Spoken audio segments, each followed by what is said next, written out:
Shh, Guru Online.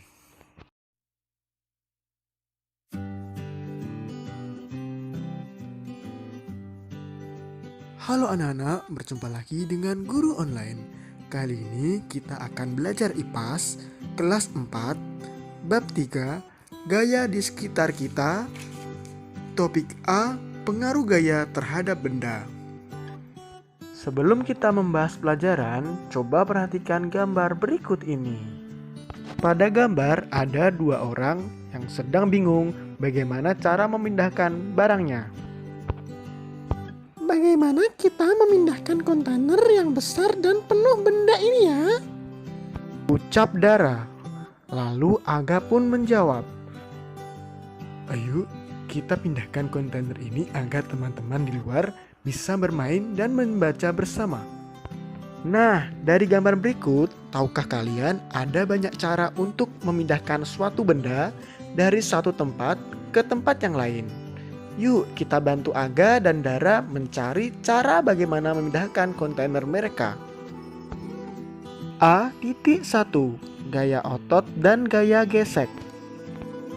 Nah, kira-kira bagaimana cara Aga dan Dara menyelesaikan masalahnya? Yang pertama, mereka mencoba mengangkatnya. Bisa, tetapi ternyata kontainernya berat dan mereka tidak kuat. Lalu, Aga mencoba menarik dan Dara mencoba mendorong. Hore, bisa! Ini lebih mudah mereka lakukan dibanding dengan diangkat. Nah, tahukah kalian ketika kita mendorong, menarik, dan mengangkat sebuah benda, kita sedang memberikan gaya pada benda tersebut. Nah, gaya itu apa sih? Gaya adalah interaksi pada benda dalam bentuk tarikan atau dorongan. Interaksi ini akan menggerakkan benda bebas. Akibatnya, benda diam bisa menjadi bergerak. Nah, saat Aga dan Dara mendorong dan menarik benda, mereka menggunakan gaya otot. Gaya otot adalah gaya yang dikeluarkan dari manusia atau hewan menggunakan otot pada tubuh mereka. Contoh gaya otot yang lain yaitu berenang, berjalan, berlari, mengangkat benda, dan memukul benda.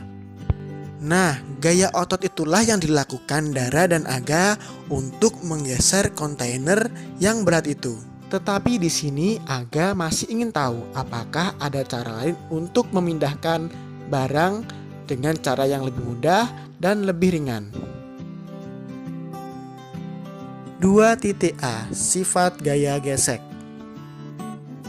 Saat kontainer diberikan gaya dorong atau tarik, maka akan terjadi gesekan antara kontainer dan permukaan lantai.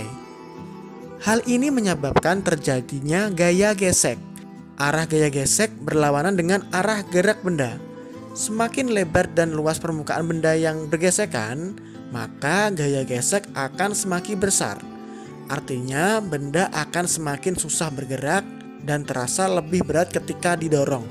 Salah satu cara untuk memperkecil luas permukaan adalah dengan memberikan roda atau kaki-kaki kecil.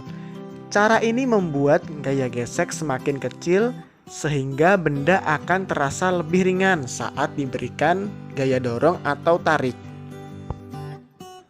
Gaya gesek adalah gaya yang berlawanan arah dengan arah gerak benda. Contoh yang lain yaitu ketika orang mendorong gerbang. Gaya gesek dipengaruhi oleh 1. Kasar atau licinnya permukaan. 2. Besar atau kecilnya luas permukaan. 3. Berat atau ringan suatu benda. Nah, itu adalah materi pengaruh gaya terhadap benda. Semoga kalian paham dengan penjelasan Pak Guru. Jika belum paham, putar kembali video ini. Semoga kalian suka video ini. Jangan lupa subscribe, like, dan share ke teman-teman kalian. Saya akhiri, bye-bye. Wassalamualaikum warahmatullahi wabarakatuh.